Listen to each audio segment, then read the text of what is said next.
This is Reaganism, a podcast dedicated to exploring where the Reagan movement lives today. I'm Roger Zakheim, your host, director of the Ronald Reagan Institute in Washington, D.C. On this episode of Reaganism, Roger sits down with Dr. Ken Adelman, who served in the Reagan Administration as Deputy U.S. Ambassador to the United Nations and then as Director of the U.S. Arms Control and Disarmament Agency for nearly 5 years. He was a member of the U.S. delegation at the 1986 Reykjavik Summit between Reagan and Gorbachev, which he describes in his book, Reagan at Reykjavik. Roger and Ken discuss the summit and how it led, in Ken's view, to the end of the Cold War. Dr. Ken Adelman, welcome to the show. Thank you, Roger. It is a real honor to have you here at the Reagan Institute, such a distinguished person, former member of the Reagan Administration, and of course, the author of the book, Reagan at Reykjavik, 48 Hours That Ended the Cold War. You served in the Reagan administration as Deputy U.S. Ambassador to the United Nations under Ambassador Jeane Kirkpatrick. And then, of course, most relevant to the book, you were Director of U.S. Arms Control and Disarmament Agency. Just give us a quick background. How did you come to work for the Reagan administration? Well, it was all a series of errors and mistakes and luck, to tell you the truth. I had been a student of Jeane Kirkpatrick at Georgetown University. She was my favorite professor. And we had gone to Spain together for an activity on the Committee on the Present Danger. And I had been on because of Dick Allen, I had been on the transition team of transition for the advisory committee during the campaign. And in fact, with Paul Wolfowitz and Rick Burt, who you're going to have both for the Schultz seminar coming up, the three of us backstopped the negotiations for the Iranian hostage. Anyway, after the Reagan won and during the transition, I was on both the State Department transition and the NSC transition. And Jeane Kirkpatrick asked me to be her deputy. And I said, wasn't that interested. I was happy. I had been in government probably 8 years. And before we went off to Africa and I got a doctorate from there. And, and we were in Washington and I didn't think the two little girls, our girls, would appreciate moving to New York City, and we couldn't afford New York City because we had no money. And, I gave her all these reasons. And she was very nice about it. She says, thank you. I really wanted you to be my deputy, blah, blah, blah. And Dick Allen also asked me for a job. Anyway, so I was happy doing what I was ever doing. And then in April, my phone rings. And, I pick it up. Hi, Jeane, how are you? And she says, Ken, I want you to be my deputy. I said, Jeane. We already had this conversation, yes. This conversation in November. And besides, Jeane, you already have a deputy, okay? You hired a deputy. And there was silence. And she says, I know, but I don't like him and he doesn't like me. I said, well, that's a problem, Jeane. And she says, well, it's a real problem. And she says, I'll do this. Okay. Why don't you and Carol, she knew Carol pretty well too, come up to New York and, have you ever been to the United Nations? I said, no, had no reason to go there and no great desire to go there. She says, great. Take the shuttle up tomorrow morning and you can spend the day with me. You'll learn about the UN. Even if you don't do this, you'll have a great day. And bring Carol. And I said, oh, that sounds kind of like fun. Did you meet at the Waldorf? No. Was that part of the trip? We stayed with Jeane at the Waldorf. Yeah, well, that's going to help. Floor. That's a good recruiting tool. Yeah, but she didn't mention it. But she said, we'll meet in the Delegates Lounge or whatever it was in the UN at 10 o'clock. So we get there and we go around with Jeane to Security Council, the General Assembly, this, that, the other thing, and spend the whole day and have a great time. The three of us traipsing around. And that night at the Waldorf, 47th floor, Jeane puts on a dinner party and for members of her delegation. we're there at the UN. And then Jean goes, and like I said, we were staying with her. Jean goes and gets on a bathrobe and her slippers and sits on the couch. And she says, well, as Mahalia Jackson said, or Ella Fitzgerald, is you is or is you ain't? And I said, it's up to Carol. This sounds like a lot of fun. Working with you would be a lot of fun, Jean. It would be, but Carol's doing her. You had to know this was coming to you, though, huh? I didn't. Well, she said it on the phone. She wanted to be deputy, but it was a nice day. We had a nice day. We had a great dinner with a few of the people in her staff, and we laughed during dinner lots. Jean was very funny. She had a great sense of humor. Anyway, I said, "Don't talk to me. Talk to Carol." And so she turned to Carol and said, how about this? Carol said, I'm doing my doctorate at Johns Hopkins at Baltimore, but I can go to Baltimore from New York just as well. And I said, well, taking the kids out of school, blah, blah, blah. Anyway, we went around and around, and finally Carol said, yeah, let's do it. It sounds like fun. I said, were you surprised? Yes, I was. Surprised, because the burden was on her. Right. And so I said, Jean, we is. That's great. I will tell a guy named Kennedy was in charge of White House or State Department personnel at that time. And so we'll get the paperwork going. And there you are. There you become a deputy, huh? And what happened was, it was kind of interesting. Jean was very interested in the policy issues, but she was not either interested or comfortable with some of the security issues. So when there was things about the arms control, things about the Pentagon, National Security Council meetings on, more of the hard stuff than the soft stuff, she asked me to go to Washington, and she stayed in New York. Got it. And so I was there, I'd say a third of the time at National Security Council meetings. And it must have been something I said, or more probably the fact that I didn't say much at all, that Reagan thought was very charming. And, 2.5 years later, I was minding my own business and went out to a breakfast with James Chase, who is a great author in New York, and then got back, and there were 4 telephone messages from Bill Clark, who is the National Security Advisor. And Roger, I don't want you to get the wrong impression, but Bill Clark was not used to calling me once, let alone 4 times. Right. But, in one morning. And so he called the president. That was probably the person he would normally call. Yes. Well, he was the National Security Advisor, and he was with the president all day. And so he says, Ken, I want to talk to you about the Arms Control Agency, to which I said, during the transition, I was offered, the deputy over there, and I'm just not interested in the deputy over there. I'm happy where I am, Bill. And he says, no, I'm not talking about the deputy. I'm talking about the main job. The main job, the director. And I said, well, you have Gene Rostow there now. He says, I know, but Gene Rostow is going to leave us. And I said, well, we're comfortable in New York. And I started to do the whole routine there, and the girls are in school here. And I love working with Gene. We had this door between our offices, and we were in and out all day in each other's office. And he says, Ken, stop. He's a busy guy. I wasn't so busy, to tell the truth. Ken, stop. He says, the question is not whether you want to do this. The question is, will you do it? The president wants you to do it. And I said, if that's the question, the answer, of course, is yes. He says, great. It's going to be announced at the noon briefing today at the White House press office. Well, I had 2 women who were very mad at me.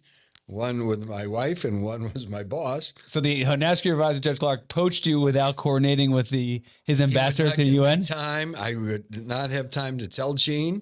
Gene was on the road somewhere and was very unhappy when she heard that. And I think she heard it on the press. Goodness. Radio thing. And she was mighty upset. And, the wonderful thing, Roger, about Gene was, when she was mighty upset, you know she was mighty. So I've read. Yeah. So there was no ambiguity. There was no subtlety on her being mighty upset. So I weathered through that. She had no choice. I had no choice. I weathered through, my wife. How long, right? And then you have your wife. How long did it take before Ambassador Jeane Kirkpatrick started talking to you again? Or at least speaking to you in terms that you could respond? I was very lucky. She was on the road somewhere for the next week or so. So she had time to cool off. Well, I don't know if she cooled off, but I had time not to see her because every day we saw each other 14 times a day.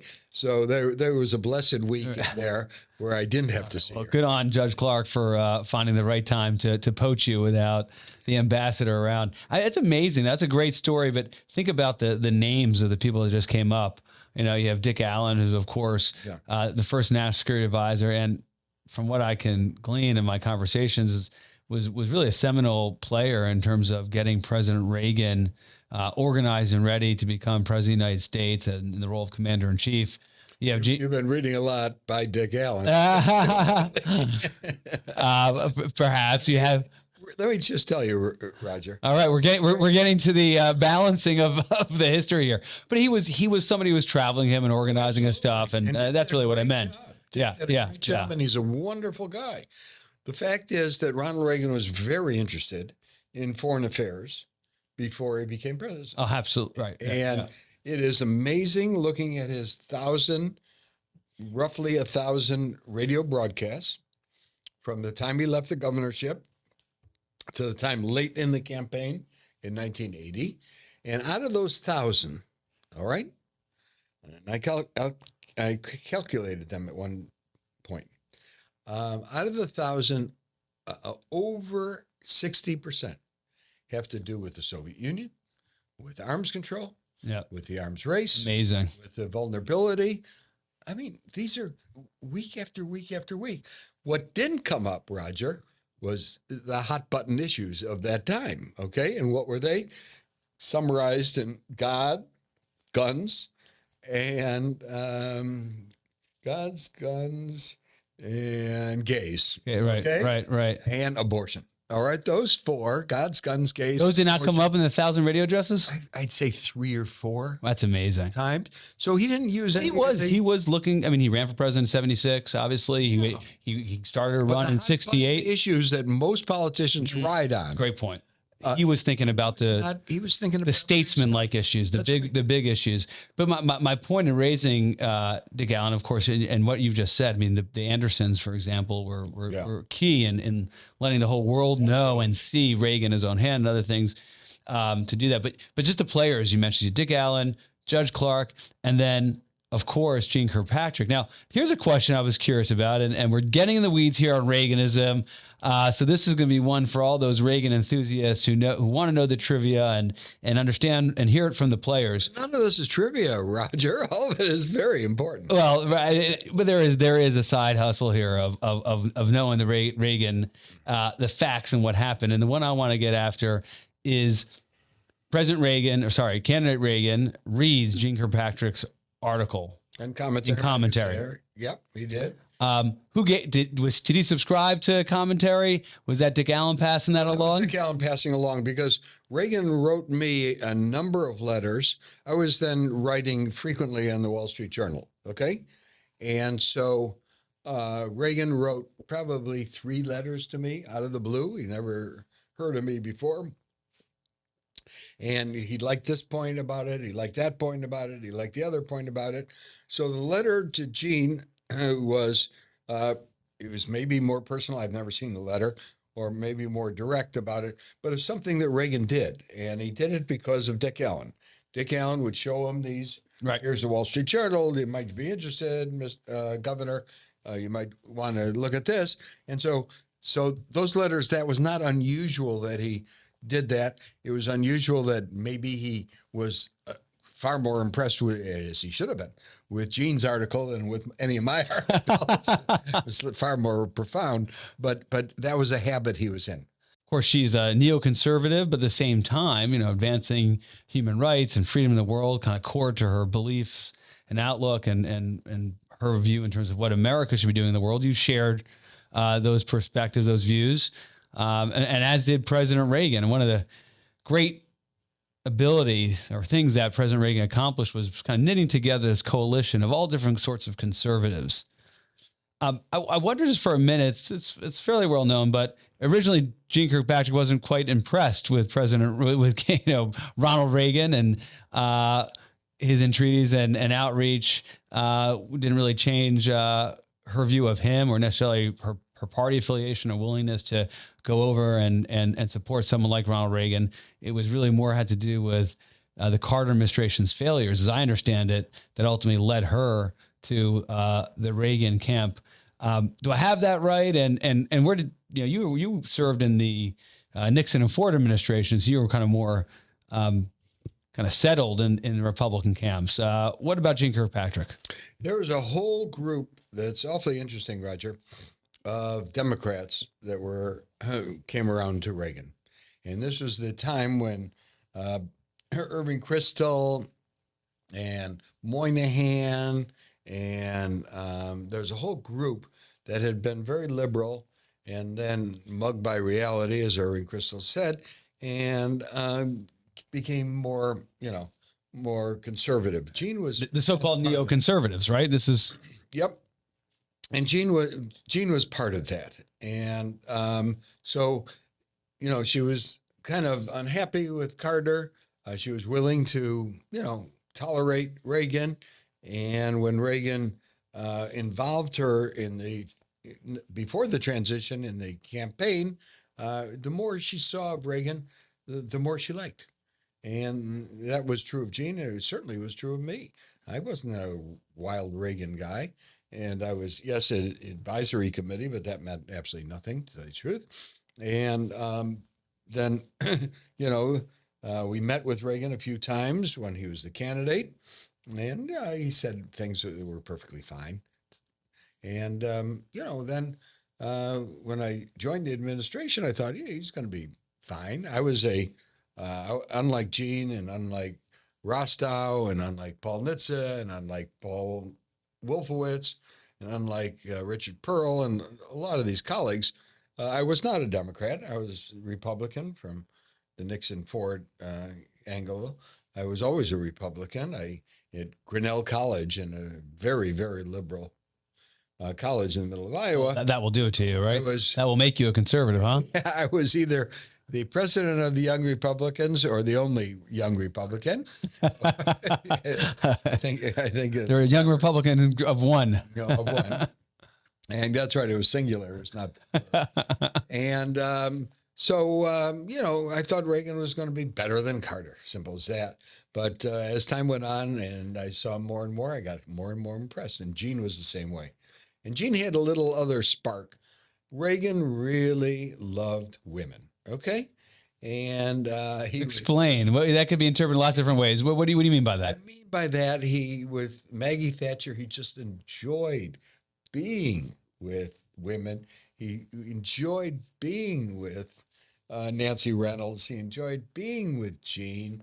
There was something kind of the 1920s Great Gatsby about him, with his hair parted the way it was, that it was kind of the gentleman and here are the ladies.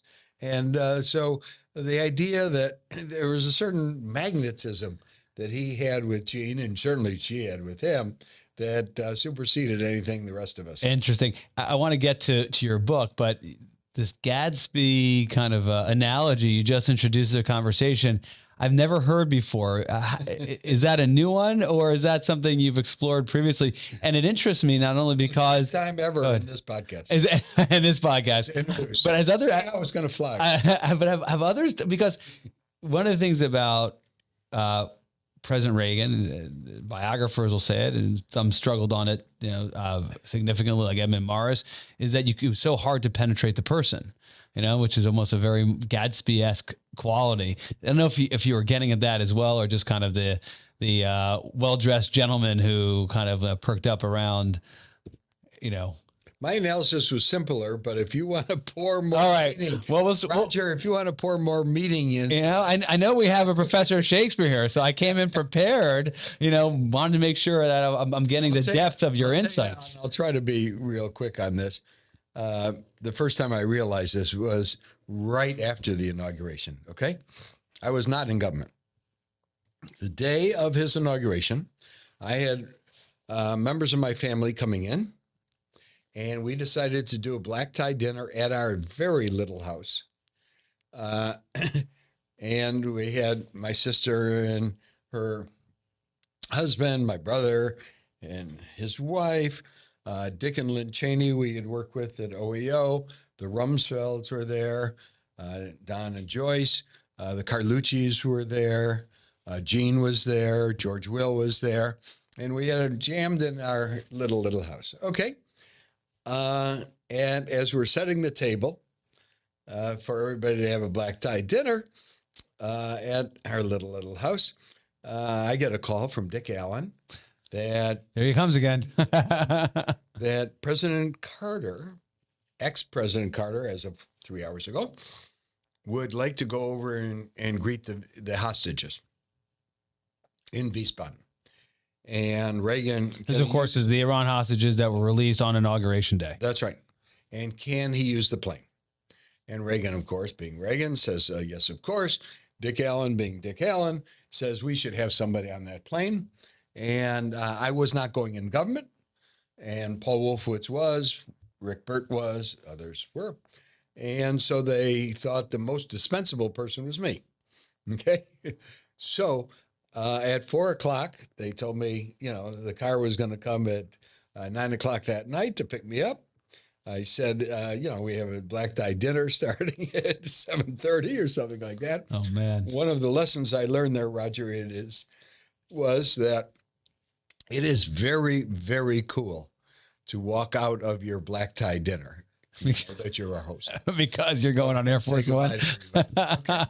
So the point is, when we go to Wiesbaden, Carter meets with the hostages, and Cyrus Vance was there, Brzezinski was there, all kinds of people. And I was the outsider, the Reagan administration. And a guy who was there was in Wiesbaden, says, I'm the CIA doctor. We've been talking to these hostages, ex-hostages, now 12 hours. I hear you're from the Reagan administration. I said, no, I'm not from the Reagan administration. And he said, well, that's what everybody said. I said, no, I'm here because, President Reagan asked me to do it, but, I'm not joining the administration. He says, well, I want somebody that I can call and tell you how the ex-hostages are doing. And I said, I'm happy to take your call. It's going nowhere because I'm not part of the system, but I'd be happy to take your call. And he figured this is as good as he's going to get, I think. And so he called me, almost every night. And I'm talking about 4 days. All of a sudden I got a call at home as I'm vacuuming, as I remember. And what's my social security number? I told whoever was on the phone. And I said, what's it for? Oh, it's for the 11 o'clock meeting in the White House. I said, what's the 11 o'clock meeting in the White House? She said, I don't know. I'm just getting social security numbers. The efficiency of government here, huh? God. And especially new administration. So I had been working along with Paul Wolfowitz and Rick Burt with, then Secretary of State, designate Alexander Haig.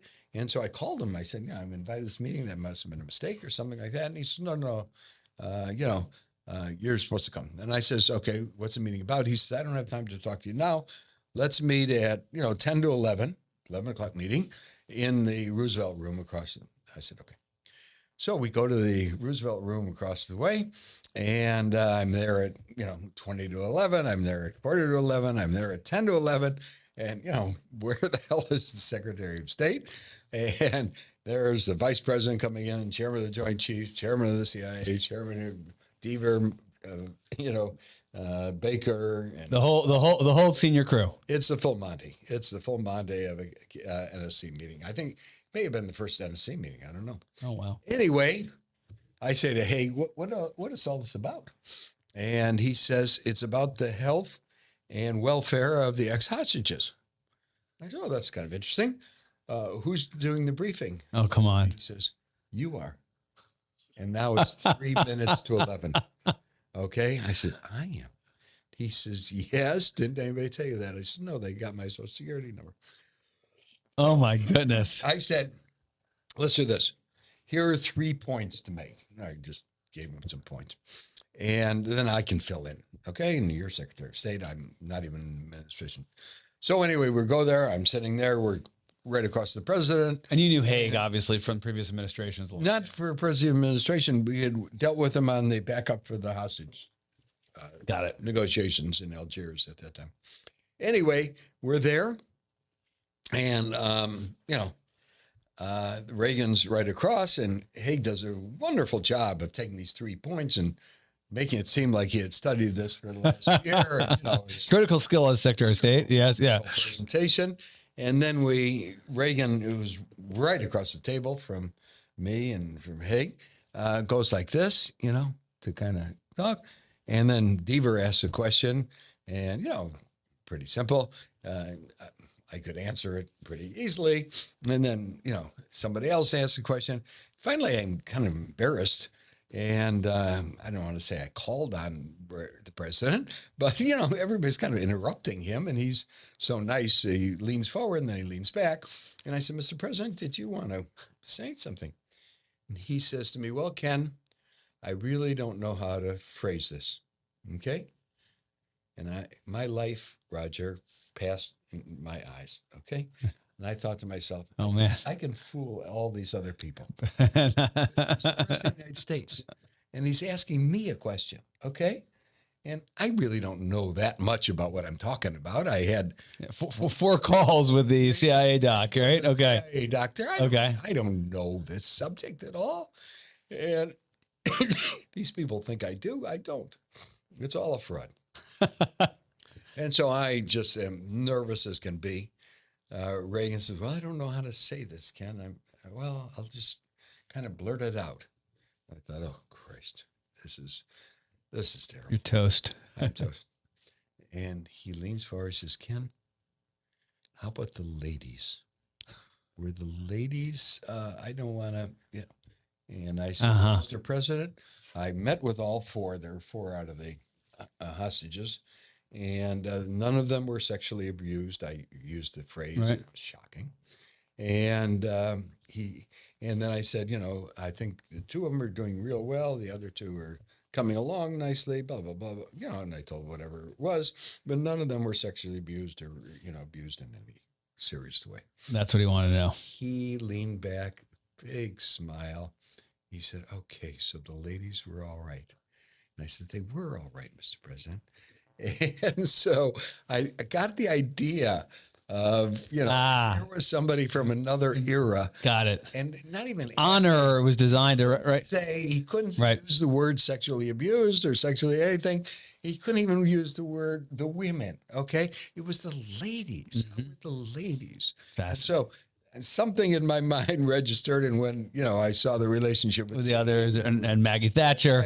And, amazing. Sparks there. I'm going to jump ahead with our remaining time because.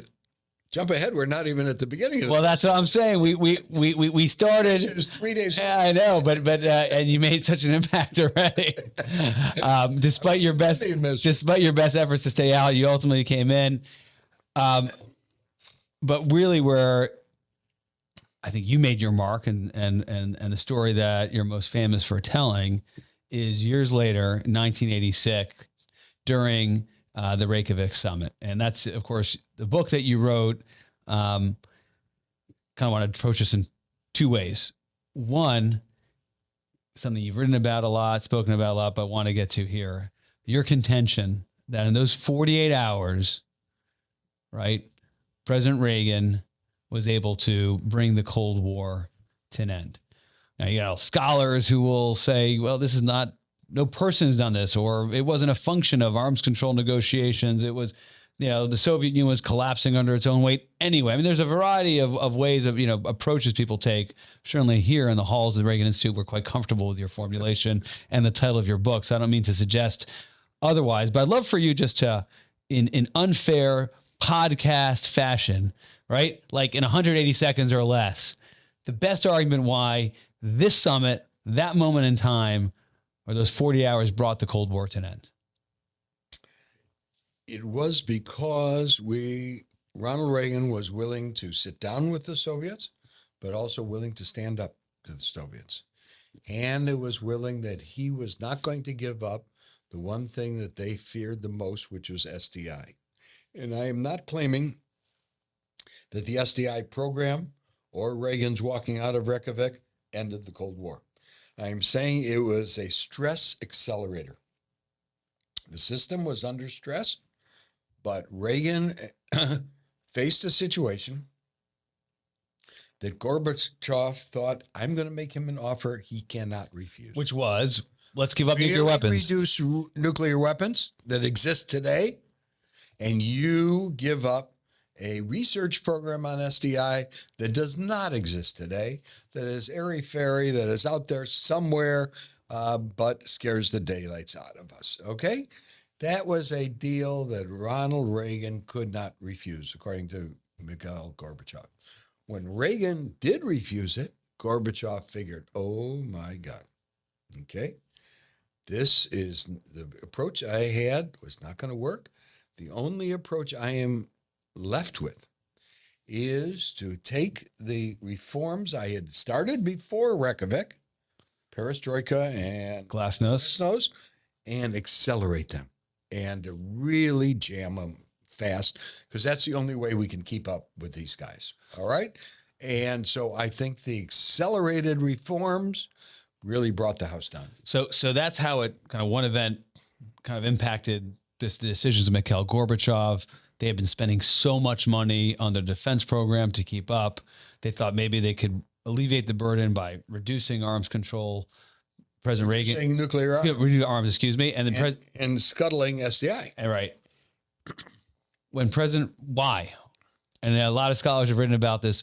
Why was SDI a non-starter for President Reagan? Was it truly what he says, which was that was the key to ridding the world of nuclear weapons? It's a very good question. I wrote in the Heritage Foundation, that has really deteriorated over the years. But anyway, the Heritage Foundation, I wrote an article in 1979 or 1980 that strategic defense, missile defense should be looked at once again, as it had been in the early 70s. And so I supported SDI. I thought it was a good idea. Reagan thought it was a sensational idea, okay? The main idea that he had. And why did he love it so much? Number one, we didn't know. I didn't know. Maybe I'm dense, but I didn't know. Reagan was so anti-nuclear, as it turned out he was. When you say you didn't know, do you mean that you did not know Reagan was somebody who was a nuclear abolitionist in terms of his aspiration going into Reykjavik Summit? That's correct. I did not know it. We had done the Minuteman buildup. Yeah. We had done the Midget Man. We had done the Euro missiles. I mean, we had done the accelerated Reagan military buildup. Right. I had no idea he was anti-nuclear. I really didn't. Okay. And so he saw this as a way to get rid of nuclear weapons. He thought of a way to protect America rather than mutually assured destruction, which meant to Ronald Reagan, and he kept saying it to us over and over again, that like two cowboys with guns at each other. Yeah, he thought that it was immoral. I mean, this is a horrible way. And there was no way that we should keep that situation. So he had an idea of SDI that was far beyond anybody else's idea, but it was an idea that, he thought about and he planned out, and it didn't come to him suddenly, and it wasn't an impulse at all. And he was not about to give it up. One of the interesting things about this, Roger, is that in my book, Reagan and Reykjavik, that we were with him all weekend long. he met with Gorbachev 10 and a half hours. Yeah. I don't know about you, but I've never met with my wife 10 and a half hours over the weekend. Long meeting. And if I had, it wouldn't have been 51 years of marriage. I'll tell you that. That's a long time to spend with somebody. Yeah. 10 and a half hours. And with no social events. Geneva the year before was all social events. Right. Reykjavik was about getting ready for the big dance in Washington. That's right. But it was not, it's kind of amazing thinking back at it. At no point did Reagan or Gorbachev think about inviting the other one over for a meal or for a cup of coffee or for breakfast. All business. And they weren't doing anything else. They were at One more question on this SDI piece. I mean, you didn't quite share just now, know that Reagan was a nuclear abolitionist.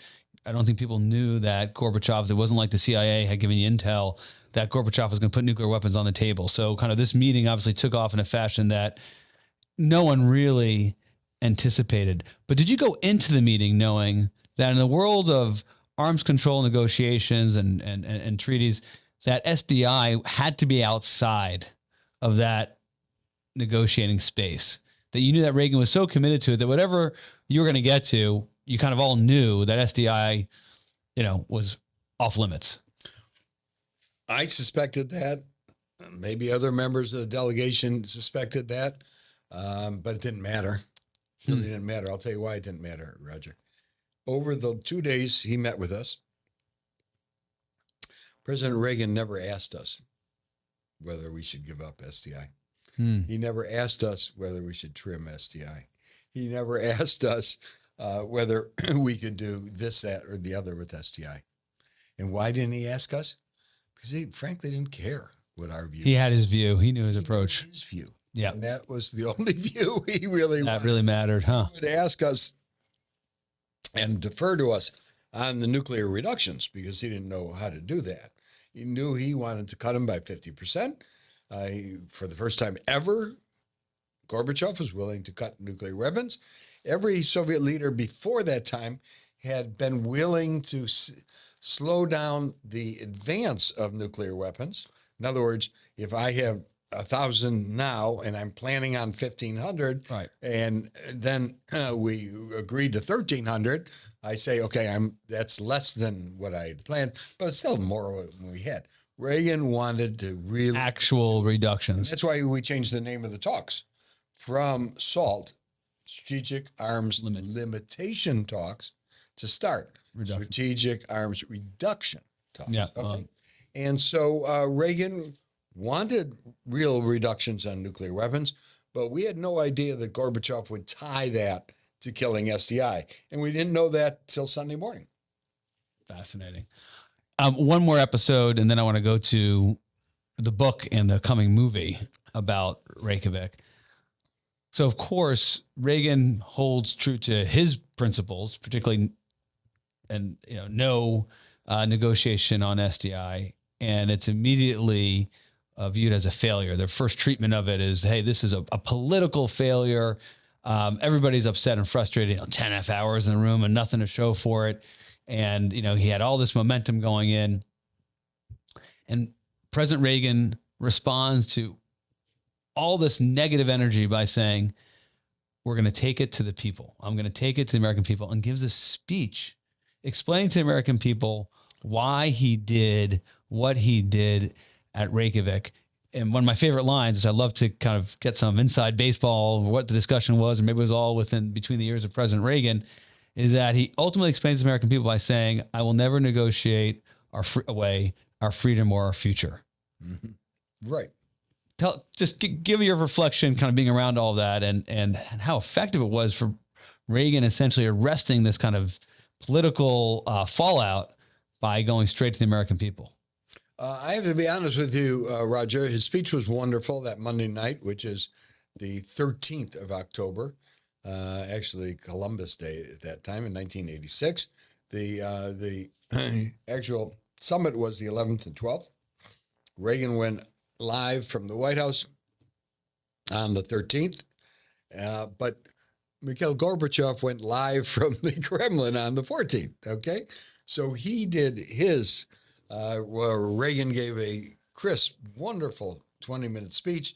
Gorbachev, which was his inclination, went on and on and on, and couldn't stop talking. Reagan did appeal to the American people, and he laid it out in a way that was very understandable and very sympathetic. And the fact is that Reagan said he thought this was going to be popular. And by Wednesday, he was writing into his diary that, the numbers really went up for support for SDI. And he was very happy about that. So it was a brilliant thing to do. I wouldn't say it was an exceptional thing to do, Roger, because Reagan went to speeches often when there was a serious issue. I was just talking to our director of scholarly initiatives here at the Reagan Institute, Anthony Eames, and he was making a point, which I think captures this piece of the conversation, that Reagan was intellectually curious. He was a person of ideas, but it wasn't necessarily captured in those NSC meetings, like the story you told earlier. And he's letting his advisor speak. He asked his one question, but it very much came out in the editing process and the development of speeches and what he chose to communicate. And I'll tell you the point here, Roger, if I may say. Ronald Reagan, unlike most people, I would say unlike most of us, stood out. He stood out in many ways. But one of the things was he really had no desire to show you how incredibly intelligent he was. Mm-hmm. He really didn't. And he didn't care that much about it. And it was such a contrast to Bill Clinton or Donald Trump. Or the typical Washington figure, smartest person in the room. The smartest person in the room. He didn't care much about showing. In fact, some people have said that was his almost strategic in fashion, right? He wanted people to underestimate him. It was his modesty. He was very modest. He didn't like to talk about himself. He was very unreflective. He said, Socrates said the unexamined life is not worth living. Reagan led a life well worth living, as we know, but it was largely unexamined by him. It was lucky for us because we could do it for him. But he was not interested in showing how smart he was. So, Ken, you have Reagan at Reykjavik. It's a very successful book. But for those people who don't want to read Cold War books, they're going to have an opportunity to see a piece of Cold War history on the big screen. Tell us what we can expect. First of all, let me interrupt you, Roger. Those who don't want to read a Cold War book, it doesn't mean they don't want to buy a Cold War book. All right. Well, you can buy Reagan at Reykjavik anywhere you buy books on Amazon. There you go. Okay. It looks great on the bookshelf. And buy lots of Buy lots, yes. Okay. For gifts. It makes wonderful. I mean, we have Halloween coming up. Okay. Halloween gifts. Absolutely. Get your Reagan at Reykjavik Halloween gift on Amazon. And then at some point when you'll tell us, you can also take your family to watch Reagan at Reykjavik on the big screen. What can we expect? What we can expect is right now, this is bubbling up for some time. It is a limited series of 3 or 4 segments. Paramount is involved. Sky TV in Britain may be involved. It's still outstanding, but Paramount is involved. Michael Douglas is signed on to play Reagan. Christoph Waltz is eager to play Gorbachev. The girl with the dragon tattoo, Rapace, is playing Raisa Gorbachev. And others, the script is wonderful. Like I say, it'll either be 3-part limited series or a 4-part limited series. That's exciting. And timeline? Would we have any idea? A couple of years out? They want to start filming early in 23, and they want to release it by Christmas of 23. Oh, wow. So the quick turn. Yeah. Having said that, this has been put off because of COVID and lots of things for time. So this is not the tightest organization. Now, I assume you're going to go ahead and play Ken Adelman, correct? No, not. Okay. One of the things that I've learned in this is that it is aggravating, I'll tell you that firsthand, how long movies take to develop. But it is shocking that any movies are developed. That's what you're observing. That's the real. Well, we will wait here patiently for the 3 or 4 part series. Wonderful. Yeah. And it gives you good insight into the Reykjavik Summit. It gives you good insight into what I think was Ronald Reagan's finest moment. Simple as that. As evidenced by the title of the book. Ken, we're going to have to wrap up this discussion. I'm going to have you back another time to talk about Russia and Ukraine and the INF treaty that, of course, came after Reykjavik, and now the U.S. is no longer a party of. But all of that for later. Here's where we're going to go to our lightning round, where we ask you 3 questions. Questions you're eminently qualified to answer. Share with us your favorite book on Reagan. It can't be your own. Favorite Reagan speech and favorite Reagan quote. Give me 1, 2, or all 3. Book, speech, quote. What do you got? I don't know why mine is excluded, but I guess that what I do love Luke Cannon's book, but he's written 5 of them on Reagan.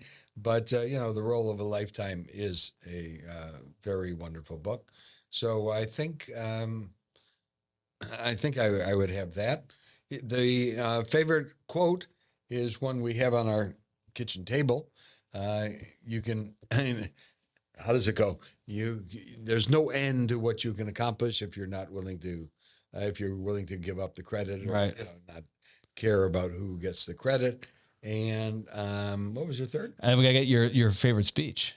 Oh, the favorite speech, I think, as great as the Tear Down the Wall speech was, the greatest speech was the D-Day plus 40 speech. Point to Hawk. Point to Hawk. That was the greatest.